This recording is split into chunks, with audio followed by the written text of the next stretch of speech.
Good morning students. जैसा कि आज का जो हमारा उपविषय रहेगा, आपके पाठ्यक्रम से क्या निराश हुआ जाए, हजारी प्रसाद द्विवेदी जी के द्वारा रचित ये रचना है। तो सर्वप्रथम हम हजारी प्रसाद जी का जीवन वृत्तांत जान लेते हैं। आचार्य हजारी प्रसाद द्विवेदी का जन्म सन 1907 ईस्वी में बलिया जिले के आरत दुबे के छपरा गांव में हुआ था। संस्कृत महाविद्यालय काशी से शास्त्री की परीक्षा पास करने के बाद इन्होंने ज्योतिष विषय में सन 1930 में काशी हिंदू विश्वविद्यालय से ज्योतिषाचार्य की उपाधि भी प्राप्त की। सन 1930 में शांति निकेतन में इन्हें हिंदी अध्यापक के रूप में नियुक्त किया गया। सन 1950 में इन्हें काशी हिंदू विश्वविद्यालय के हिंदी विभाग का अध्यक्ष भी बनाया गया, यानी कि HOD बने ये हिंदी विभाग के। इस पद पर 10 वर्ष तक रहने के बाद सन 1960 में इन्हें पंजाब विश्वविद्यालय के हिंदी विभाग का फिर से HOD बनाया गया और यहाँ से अवकाश प्राप्त करने के बाद ये भारत सरकार की हिंदी विषयक अनेक योजनाओं से जुड़े रहे। लखनऊ विश्वविद्यालय से इन्हें डिलीट होता है डॉक्टर ऑफ लिटरेचर, और भारत सरकार ने पद्म भूषण की उपाधि से इन्हें अलंकृत किया। सन 1979 में इस साहित्यकार का निधन हो गया था। ठीक है, इनके द्वारा रचित जो रचनाएं हैं, सुर साहित्य, हिंदी साहित्य की भूमिका, मध्यकालीन धर्म साधना, सुर और उनका काव्य, नाथ संप्रदाय, कबीर, मेघदूत, एक पुरानी कहानी, हिंदी साहित्य का आदिकाल, लालित्य मीमांसा, उपन्यास बाण भट्ट की आत्मकथा, चारुचंद्र लेख, निबंध संग्रह अशोक के फूल, विचार प्रवाह, विचार और वितर्क और कल्पलता। ये जो हमारे पाठ्यक्रम में है, क्या निराश हुआ जाए, क्या निराश हुआ जाए, ये प्रश्न शैली के रूप में है।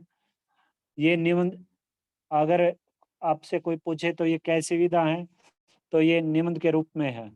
ठीक है, और ये हजारी प्रसाद द्विवेदी द्वारा एक लिखित एक श्रेष्ठ निबंध माना गया है। इस निबंध में लेखक ने देश की सामाजिक बुराइयों पर प्रकाश डाला है। बुराइयों के साथ साथ लेखक ने अच्छाइयों को भी उजागर करने की कोशिश की है।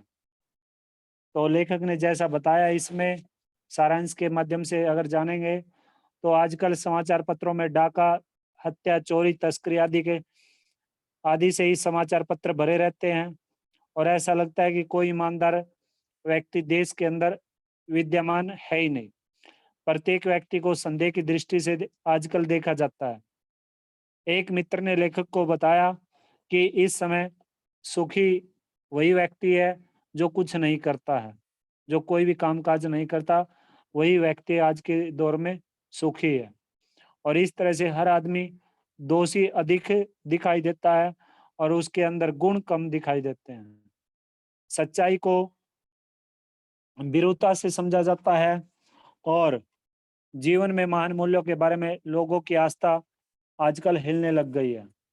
इस तरह से लेखक का विचार है कि इस स्थिति में हताश होना बिल्कुल भी ठीक नहीं है। लोभ, मोह, काम, क्रोध आदि विकारों को प्रधान शक्ति मान लेना उचित नहीं होता। मन एवं बुद्धि को इनके इशारों पर छोड़ देना बिल्कुल भी उचित नहीं है। भारतीय परंपरा ने निकृष्ट आचरण में कभी विश्वास नहीं किया। कुछ लोगों की मन की अपवित्रता के कारण नियमों का पालन नहीं हो पाता। इस तरह से भारत हमेशा से कानून को धर्म के रूप में देखता आया है, लेकिन आज इन दोनों में अंतर कर दिया गया है। धर्म बिरु कानून की त्रुटियों से लाभ उठाते हैं। धर्म को कानून से बड़ा माना जाता है। भ्रष्टाचार के प्रति जो आक्रोश है वह सिद्ध करता है कि लोगों को पापाचरण बुरा लगे।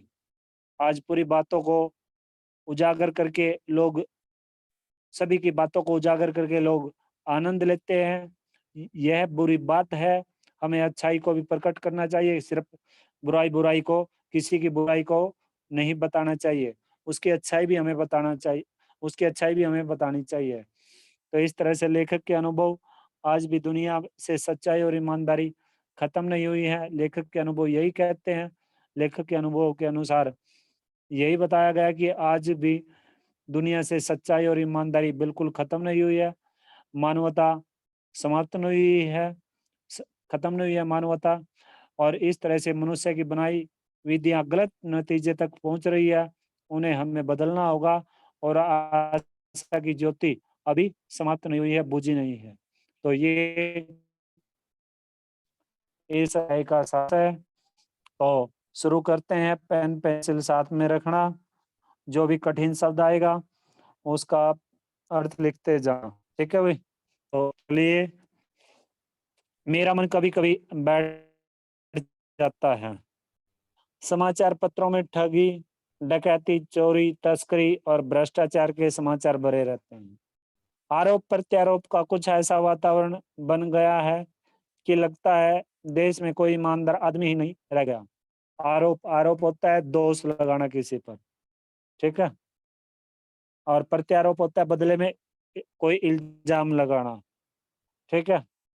हर व्यक्ति संदेह की दृष्टि से देखा जा रहा है। जो जितने ही ऊंचे पद पर है उनमें उतने ही अधिक दोष दिखाई देते हैं। एक बहुत बड़े आदमी ने मुझसे एक बार कहा था कि इस समय सुखी वही है जो कुछ नहीं करता। जो कुछ भी करेगा उसमें लोग दोष खोजने लगेंगे, उसके सारे गुण बुला दिए जाएंगे और दोषों को बढ़ा चढ़ाकर दिखाया जाने लगेगा। दोष किस में नहीं होते। यही कारण है कि हर आदमी दोषी अधिक दिख रहा है और गुणी कम या बिल्कुल ही नहीं। स्थिति अगर ऐसी है तो निश्चय ही चिंता का विषय है। क्या क्या यही भारतवर्ष है जिसका सपना तिलक और गांधी ने देखा था? प्रश्नशाली है, बार बार लेखक के मन में ये इस तरह के सवाल जो आप उजागर हो रहे हैं, ठीक है। रविंद्रनाथ ठाकुर और मदन मोहन मालवीय का महान संस्कृति सभ्य भारतवर्ष किस अतीत के गहन में डूब गया? अब संस्कृति होता है संस्कारों से युक्त, अतीत होता है बीता हुआ, और गैवर गहन गैवर है ये, तो इसका मतलब होता है गड्ढे, ठीक है। तो आगे चलिएगा। आर्य और द्रविड़, हिंदू और मुसलमान, यूरोपीय और भारतीय आदर्शों की मिलन भूमि, मानव महासमुदाय, क्या सूख ही गया? सूख ही गया। आप देखिए, इसमें ये इस तरह के जो सवाल जवाब है बार बार उनके मस्तिष्क में उजागर हो रहे हैं लेखक के, ठीक है। मेरा मन कहता है, मेरा मन कहता है ऐसा हो नहीं सकता। हमारे महान मनीषियों के सपनों का भारत है और रहेगा। मनीषी कौन होते हैं? जो चिंतन मनन करने वाले जो व्यक्ति होते हैं, जो विचारक होते हैं, यानी कि विद्वान लोग, ठीक है, उन्हें मनीषी बोलते हैं।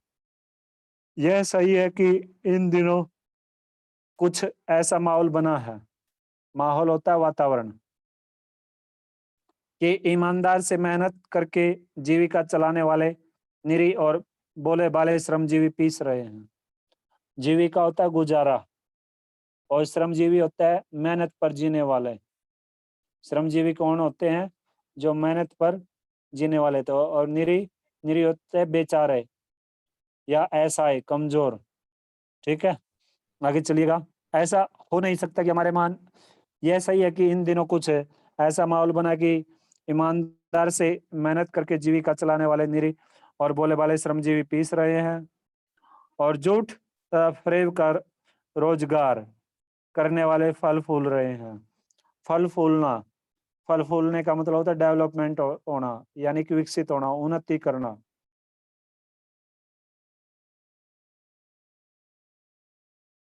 ठीक करना। ईमानदार को मूर्खता का पर्याय समझा जाने लगा है। पर्याय होता है दूसरा नाम देना, किसी को निक नेम रख देना एक तरह से, ठीक है। तो ऐसी स्थिति में जीवन के मान मूल्यों के बारे में लोगों की आस्था ही हिलने लगी है। भारतवर्ष ने कभी भी भौतिक वस्तुओं के संग्रह को बहुत अधिक महत्व नहीं दिया है। संग्रह होता है, संग्रह का मतलब होता है एकत्रित करना। और इसे उपयुक्त पंक्तियों में जो बीरू शब्द आया है, बीरू का अर्थ मैंने आपको नहीं बताया। बीरू का अर्थ होता है जो डरपोक होते हैं, डरपोकों को के लिए बीरू शब्द का प्रयोग करते हैं। ठीक है। उसकी दृष्टि से मनुष्य के भीतर जो मान आंतरिक गुण स्थिर भाव से बैठा हुआ है, वही चरम और परम है। वही क्या है? चरम और परम है। चरम क्या होता है? चरम होता है सबसे ऊपर का, जो प्रधान होता है, उसे चरम बोलते हैं। उसे क्या बोला जाता है? उसे चरम बोला जाता है। ठीक है भाई, आगे चलिएगा। लोभ मोह काम क्रोध, लोभ और मोह, काम और क्रोध द्वंद्व समास है इस प्रकार के शब्दों में। आदि विचार मनुष्य में स्वाभाविक रूप से विद्यमान रहते हैं, पर उन्हें प्रधान शक्ति मान लेना और अपने मन तथा बुद्धि की को उन्हीं के इशारे पर छोड़ देना बहुत बुरा आचरण है। भारतवर्ष ने कभी भी उन्हें उचित नहीं माना, उन्हें सदा संयम के बंधन से बांध कर रखने का प्रयत्न किया, परंतु भूख की उपेक्षा नहीं की जा सकती। उपेक्षा होता है किसी से उम्मीद न लगाना, और इसका जो विलोम होता है, विलोम वो होता है अपेक्षा। अपेक्षा का मतलब होता है किसी से उम्मीद लगाना, और उपेक्षा का किसी से उम्मीद ना लगाना या किसी की परवाह न करना, उसे उपेक्षा बोला जाता है। ठीक है भाई। बीमार के लिए दवा की उपेक्षा नहीं की जा सकती। गुमराह को ठीक रास्ते पर ले जाने के उपायों की उपेक्षा नहीं की जा सकती। हुआ यह है कि इस देश के कोटि कोटि, कोटि कोटि का मतलब होता है करोड़ों करोड़, कोटि कोटि का मतलब क्या होता है? करोड़ों। ठीक है। इस देश के कोटि कोटि दरिद्र जनों की हीन अवस्था को दूर करने के लिए ऐसे अनेक कायदे कानून बनाए गए हैं, जो कृषि, उद्योग, वाणिज्य, शिक्षा, स्वास्थ्य की स्थिति को अधिक उन्नत और सुचारू बनाने के लक्ष्य से प्रेरित है। परंतु जिन लोगों को इन कार्यों में लगना है, उनका मन सब समय पवित्र नहीं होता। अब देखिएगा, इसमें जो कठोर शब्द आए हैं वो देख लीजिएगा। इनका मतलब होता है कमजोर, अवस्था का मतलब होता है दशा, कायदे कानून का मतलब होता है जो नियम होता है, और सुचारू सही रूप से। ठीक है। सुचारू का मतलब क्या होता है? सही रूप से। और आचरण का मतलब होता है बर्ताव। आगे चलिएगा। प्राय वे ही लक्ष्य को भूल जाते हैं। अब अपनी सुख सुविधा एक पंक्ति छोड़ दी है, परंतु जिन लोगों को इन कार्यों में लगना है, उनका मन सब समय पवित्र नहीं होता। प्राय वे ही लक्ष्य को भूल जाते हैं और अपनी ही सुख सुविधा की और ज्यादा ध्यान देने लगते हैं। भारतवर्ष सदा कानून को धर्म के रूप में देखता आया है। आज एकाएक कानून और धर्म में अंतर कर दिया गया है। एकाएक होता है अचानक। एकाएक का मतलब क्या होता है? एकाएक का मतलब अचानक, अंग्रेजी में इसे सडनली बोलते हैं, अचानक से। ठीक है। तो आज एकाएक कानून और धर्म में अंतर कर दिया गया है। धर्म को धोखा नहीं दिया जा सकता, कानून को दिया जा सकता है। यही कारण है, यानी कि धर्म विरोध से मतलब क्या है? जो धर्म से डरने वाले जो लोग हैं, धर्म से डरने वाले जो लोग होते हैं, उन्हें धर्म विरोध बोला जाता है। उन्हें क्या बोला जाता है? धर्म विरोध। वे कानून की त्रुटियों से लाभ उठाने में संकोच नहीं करते।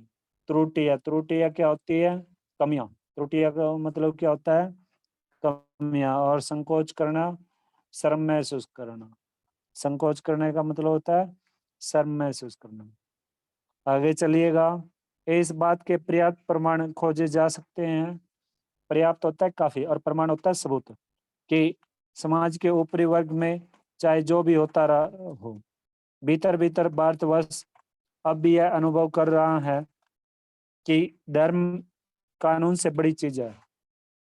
भीतर का मतलब होता है अंदर से। अब भी सेवा, ईमानदारी, सच्चाई और आध्यात्मिकता के मूल्य बने हुए हैं। आध्यात्मिकता होता है ईश्वर की ओर, या धार्मिकता। ठीक है। अब देखोगे आप, क्या नाम है, आप देखोगे ये जो कई जगहों पर आप देखते हो लंगर चल रहे होते हैं। बहुत सारे ऐसे लोग हैं इस विश्व में, इस देश में भी, जो गरीबों को दिन प्रतिदिन भोजन, कपड़ा इत्यादि जो आवश्यक सामग्री है उन्हें उचित प्रकार से उपलब्ध कराते हैं, देते रहते हैं। ठीक है। वो दूसरों की सेवा करना ही अपना धर्म मानते हैं, और वास्तव में देखें तो यही हमारा धर्म है। अब कई बार हम किसी गरीब को देखते हैं तो मुंह फेर लेते हैं, चेहरा फेर लेते हैं ना, या मना कर देते हैं उसे, लेकिन हम उसकी कमजोरियों को, उसकी गरीबी की ओर झांकते नहीं हैं, क्योंकि हमारी जेब में पैसा होता है। हम से पैसे के कारण पैरों से और सिर तक उस पैसे से ढके हुए होते हैं, क्योंकि हमारा वो धर्म है और उनका ये धर्म है आपसे मांगने का। और आपका कर्तव्य क्या बनता है कि एक असहाय को, एक बेसहारे को, एक कमजोर व्यक्ति की सहायता करना ही हमारा धर्म होता है। इस तरह से हम आज का जो युवा वर्ग है, आज का युवा वर्ग भी, और आजकल इस दौर में जो व्यक्ति हैं, अधिकतर तो दिखावटीपन करते हैं।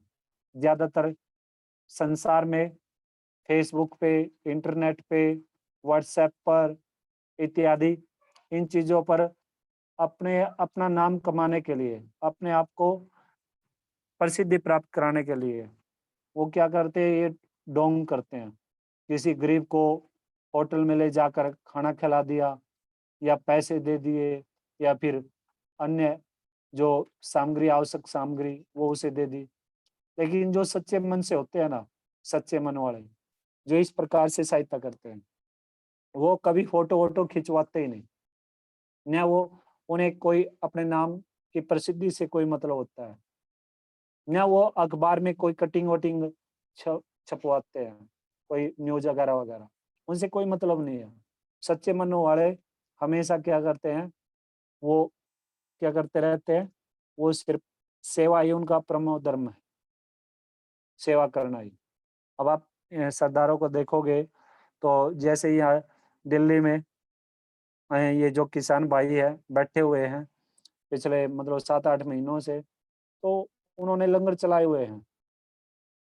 ठीक है। और उस लंगर में सिर्फ ये नहीं है कि किसान भाई ही वहां पर चाय पिएगा, खाना खाएगा, बाकी आने जाने वाले जो गरीब व्यक्ति है, या फिर कोई सामान्य, या किसी का मन करता है तो वो भी वहां पर खाते पीते हैं। ठीक है। जगह जगह पर उन्होंने डेरे डाले हुए हैं। तो ये तो सिर्फ सरदारों की बात है, बाकी सभी अपनी विचारानुसार सेवा करते रहते हैं, कभी किसी रूप में तो कभी किसी रूप में। तो इस तरह से हमें एक असहाय का, यानी कि कमजोर का, एक जो दरिद्र व्यक्ति है उसकी हमेशा ही हमें सहायता करनी चाहिए, उसका कोऑपरेट करना चाहिए, जिस भी रूप में हमारे हमसे उसकी सहायता हो सके। ठीक है। तो आगे चलिएगा। आगे है, वे दब अवश्य गए हैं लेकिन नष्ट नहीं हुए हैं।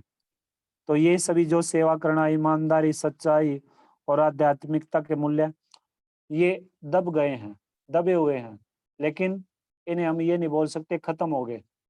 ये देखो, सुबह हम परमपिता परमात्मा उठते हैं, भगवान का नाम लेते हैं, नहाते हैं, धोते हैं, धूप इत्यादि करते हैं, ईश्वर का सुमिरन करते हैं, मंदिर मस्जिद जो भी है उसमें जाते हैं, जो भी हमारे इष्ट देव हैं। ठीक है। शाम को भी, और फिर भी जो भी तीज त्योहार है उस समय भी सब करते हैं। लेकिन आजकल आप देखोगे अधिकतर ये जो आध्यात्मिकता है, ये जो परमपिता परमात्मा से जोड़ने वाली जो असली ताकत है, और उसका जो जाप है, सुमिरन है, आजकल ये लोग क्या करते हैं, बहुत सारे, ये दिखावटीपन हो गया, इन्होंने अपना व्यवसाय बना लिया। व्यवसाय, पैसा कमाते हैं, पैसा, मोटा रुपया कमाया जाता है। अब जैसे संगत जाती है, संगत से एक व्यक्ति से करीबन 8-7 हज़ार रुपए लेते हैं, कहीं पर भी, चाहे वो माता जी के मंदिर में जाए कश्मीर, या फिर हनुमान जी के मंदिर बालाजी जाए, या फिर कहीं और जाए, तो वो क्या करते हैं, वो मोटा पैसा ऐंठते हैं। ये जितने भी, एक आध को छोड़ दे, ज्यादातर आजकल दुनिया में, इसमें संसार में भी और हमारे भारत देश में तो ये आध्यात्मिकता पर बहुत ही ज्यादा विश्वास किया जाता है, अंधभक्त हो जाते हैं हम। किसी की एक कोई अगर गले में कोई साधु संत आया है, या फिर कोई वैसे आया है, और उस व्यक्ति ने आपको आपके हाथ की रेखाएं देखकर आपको ये बता दिया ना कि भाई आपके जीवन में ये घटित हुआ है, ये होगा, ऐसा होगा, तो हम तुरंत ही उसकी बात पे विश्वास कर लेते हैं, तुरंत ही भरोसा कर लेते हैं। देखिए, वास्तव में देखें तो विश्वास ही सबसे बड़ी आध्यात्मिक ताकत हमारी, किसी पर भरोसा करना ही, यही हमारी भक्ति होती है। क्योंकि श्रद्धा और विश्वास का नाम ही भक्ति कहा गया है। आचार्य रामचंद्र शुक्ल ने ये बात कही है, श्रद्धा और विश्वास का नाम ही भक्ति होती है।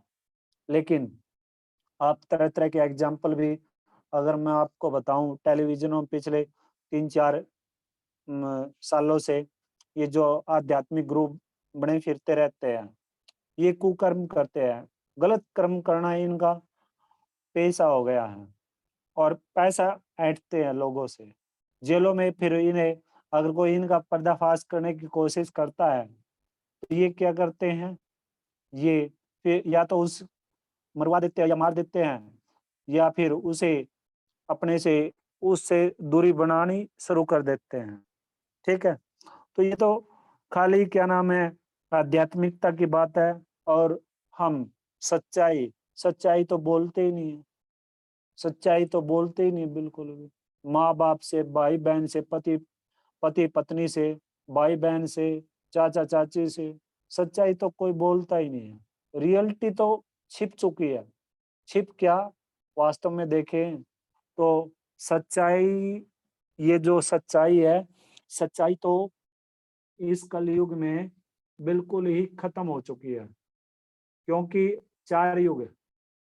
देखिए, जो स्टार्टिंग का भगवान शिव का युग था, उसमें सच्चाई 100% सच्चाई बोली जाती थी। फिर जो त्रेता युग आया राम जी के जो सच्चाई का एक हिस्सा कट गया, एक पार्ट उसका सच्चाई का कट गया। फिर जो द्वापर युग आया तो 50-50 हो गई, आधी झूठ और आधी सच। और फिर अब इसमें जो कलयुग है, कलयुग में वैसे तो ये बताया जाता है कि 75% झूठ बोली जाएगी और 25% सच्चाई बोली जाएगी। लेकिन मुझे ऐसा लगता है कि ये कहीं पर भी अगर पूरा का पूरा आंकलन करें, पूरे देश का, विदेशों का तो मुझे पता नहीं, पूरे देश का आंकलन करें, तो मुझे लगता है कि 25% सच्चाई है नहीं, खत्म हो चुकी है। 25% में से 8-10% ही सच्चाई रह गई है देश के अंदर। तो अगर ईमानदारी की बात करें तो है ही नहीं। ईमानदार तो 100 में से कोई एक आध बिरला मिलेगा, 100 में से कोई एक आध। क्योंकि ईमानदारी से हम कोई भी काम करते नहीं है, चाहे हम प्राइवेट महकमे में नौकरी करते हैं, चाहे सरकारी महकमे में नौकरी करते हैं, तो भ्रष्ट हो चुके हैं व्यक्ति। हर एक व्यक्ति भ्रष्ट, हर एक व्यक्ति कहीं ना कहीं, किसी न किसी रूप में, चाहे वो किसी भी डिपार्टमेंट में काम करता हो, चाहे टीचिंग लाइन में, चाहे डॉक्टर है, चाहे वो इंजीनियर है, चाहे वो वकील है, कोई भी है, वो भ्रष्ट हो चुका है। ठीक है, तो ईमानदारी भी है ही नहीं। और सेवा का तो आपको पता ही है, मैंने आपको बताया ही है, सेवा कितनी हमारे देश में, जो ये चारों के चारों शब्द है ना, सेवा, ईमानदारी, सच्चाई और आध्यात्मिकता। देखो मेरे विचारानुसार, मुझे बाकी का पता नहीं है, मेरे विचारानुसार ये बिल्कुल ही समाप्त हो चुकी है। 5 या 6% ये चीजें रह गई है संसार के अंदर, 5 या 6, ठीक है? तो ये तभी पुनर्जीवित हो सकती है, या फिर एक दीर्घ समय तक, एक लंबे समय तक अगर इन चीजों को हमें जीवित रखना है, तो अपने अंदर हमें ऐसी धारणा बनानी होगी कि हमें सच भी बोलना होगा, हमें सेवा भी करनी होगी, हमें सच्चाई भी, हमें ईमानदारी भी दिखानी होगी, और आध्यात्मिकता के झूठे पाखंडों से बचना पड़ेगा। अब तप करते हैं, तपस्या करते हैं, तप करके क्या नाम है, लोगों को अपनी ओर जोड़ने की कोशिश करते हैं। फिर तो अब कई बार देखते नहीं हम कि भाई उस गांव में या उस जगह पे वो है, महाराज जी है, और वो कुछ नहीं लेते। अरे लेते नहीं है। अब एक बात बताओ मुझे, ये अब वो है ना, फुंकार मार देते हैं, झाड़ फूक लगाते हैं, या फिर वहां लेकर जाते हैं, लेकिन वो कुछ भी नहीं लेते, किसी से कुछ नहीं मांगते। चलो ठीक है, वो मांगते नहीं, लेकिन आपने कभी सोचा है, जब भी हम जाएंगे, उनके पास जाएंगे या मंदिर में या मस्जिद में जाते हैं, तो हम कुछ ना कुछ चढ़ावा तो चढ़ाते हैं, चाहे फल के रूप में, चाहे फिर पैसों के रूप में, या फिर किसी अन्य सामग्री के माध्यम से, मिठाई विठाई। तो वो क्या है, वो चढ़ावा जो चढ़ाया जा रहा है, पैसा है। अगर मान लीजिए दिन में, अब मान लीजिए मैं एक वो हूँ, भक्त हूँ, ठीक है, और आप में से कोई मेरे पास आता है, और दिन में मेरे पास करीबन 100 व्यक्ति आ गए, और 100 में से अगर सभी ने 10-10 रुपए भी, अगर इष्ट देव, कोई जो भी इष्ट देव है मेरे, ठीक है, उनकी मूर्ति के समक्ष रख दिए, तो ये देख लीजिएगा 100 व्यक्तियों से 1000 रुपये हो गए, 1000 हो गए ना। तो इस तरह से ये महीने में कितने हजार कमाए जाएंगे, उसे तो कुछ करने की आवश्यकता नहीं। देखो ये मेरा एक व्यंग्य भी है, लेकिन उसका अपना एक कर्म भी है, क्योंकि परमपिता परमात्मा ने अगर उसे यही कर्म दिया है, कमाने का उसका मात्र यही साधन है, तो वो उसका अपना कर्म भी है, लेकिन मेरा ये एक व्यंग्य भी है, ठीक है? तो आगे चलिएगा, ज्यादा गहराई में नहीं जाएंगे इन शब्दों पर। अगर इन शब्दों पर ज्यादा गहराई में पहुंचेंगे तो ये अध्याय समाप्त नहीं होगा, ठीक है? आगे चलिए। वे दब अवश्य गए हैं, लेकिन नष्ट नहीं हुए हैं। आज भी वह मनुष्य से प्रेम करता है, महिलाओं का सम्मान करता है, झूठ और चोरी को गलत समझता है, दूसरे को पीड़ा पहुंचाने को पाप समझता है। हर आदमी अपने व्यक्तिगत जीवन में इस बात का अनुभव करता है। समाचार पत्रों में जो भ्रष्टाचार के प्रति इतना आक्रोश है, वह यही साबित करता है कि हम ऐसी, अगला पृष्ठ निकाल लीजिएगा, हम ऐसी चीजों को गलत समझते हैं और समाज में उन तत्वों को की प्रतिष्ठा कम करना चाहते हैं जो गलत तरीके से धन या मान संग्रह करते हैं। मान संग्रह करना यानी कि मान सम्मान को एकत्रित करना, अपनी प्रसिद्धि प्राप्त करना, उसे क्या कहते हैं? मान संग्रह, ठीक है? संग्रह का मतलब होता है एकत्रित करना, इकट्ठा करना, ठीक है भाई? तो आगे चलिएगा, आगे है 200 का पर्दाफाश करना बुरी बात नहीं है। पर्दाफाश करना होता है वेद खोलना, किसी के बारे में जानकारी देना, ठीक है? तो आगे चलिएगा। बुराई यह मालूम होती है कि किसी के आचरण के गलत पक्ष को उद्घाटित करके उसमें रस लिया जाता है। अब उद्घाटित करने का मतलब क्या होता है? उद्घाटित का मतलब होता है उसे निकालना, उसके बारे में बताना, उजागर करना। और आचरण होता है बर्ताव। आचरण का मतलब क्या होता है? आचरण का मतलब होता है बर्ताव, ठीक है? तो देखिए आजकल लोग क्या करते हैं, अगर किसी ने कुछ सही भी हो गया या किसी से कोई काम गलत हो गया, तो लोग उसका मजा लेते हैं, ठीक है? तो वो क्या करते हैं, उसको सांत्वना देने के बजाय उसके उससे बातों को खदेड़ खदेड़ के पूछेंगे क्या बात हुई थी, क्यों हुई थी, किसकी गलती थी, क्या था। मान लीजिए आपस में 2 पक्षों में झगड़ा हो जाता है, तो खदेड़-खदेड़ के पूछने की कोशिश की जाएगी बातों को।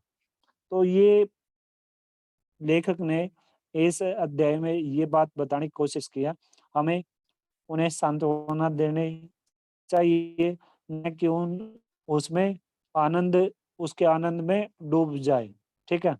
और दोष उद्घाटन होता है दोषों को प्रकट करना।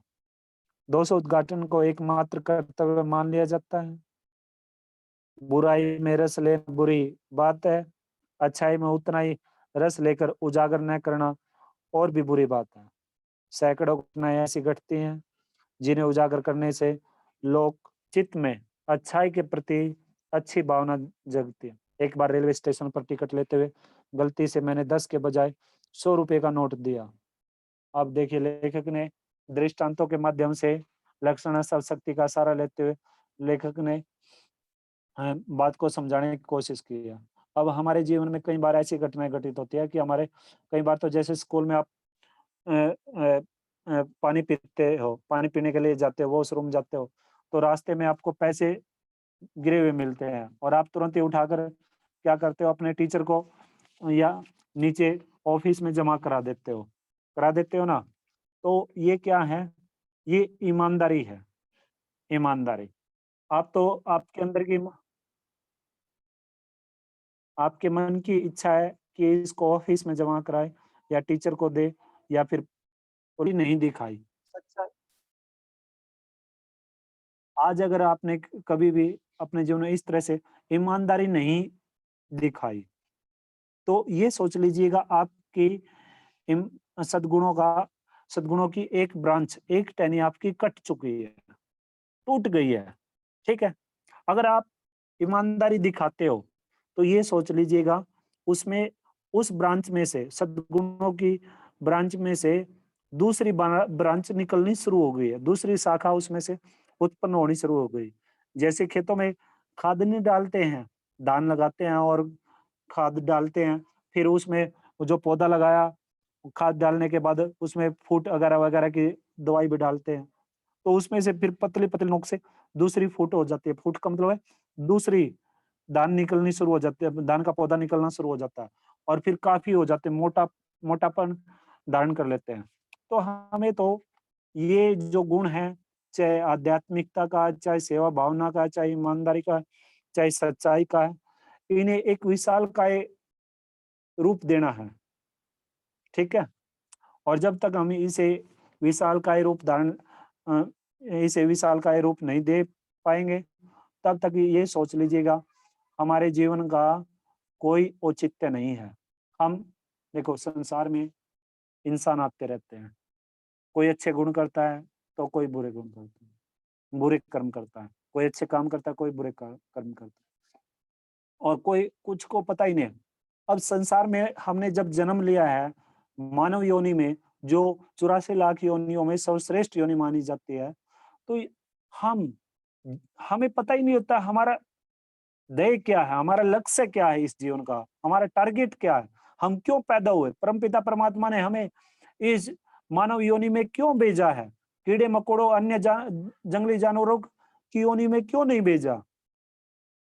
जब तक हमें अपने टारगेट का नहीं पता चलेगा, तब तक हमारे जीवन की में हम अपने जीवन में सफलता प्राप्त नहीं कर पाते हैं और न ही हमारे जीवन का कोई औचित्य होता है, ठीक है? तो इस तरीके से मेरा जो समझाने का अर्थ यही है कि हमें इन बातों पर अच्छे से फॉलो भी करना चाहिए इन बातों को, इनका अनुसरण भी करना चाहिए और दूसरों को भी इनके लिए प्रेरित करना चाहिए, ठीक है? तो यहाँ तक निशान लगा लीजिएगा, बाकी करेंगे कल। अब आप में से किसी भी विद्यार्थी को जितना अध्याय है हम कर चुके हैं, इसमें से अगर किसी को कुछ पूछना है इसमें से अगर किसी को कुछ पूछना है, तो पूछ सकते हो, ठीक है? पूछना भई किसी विद्यार्थी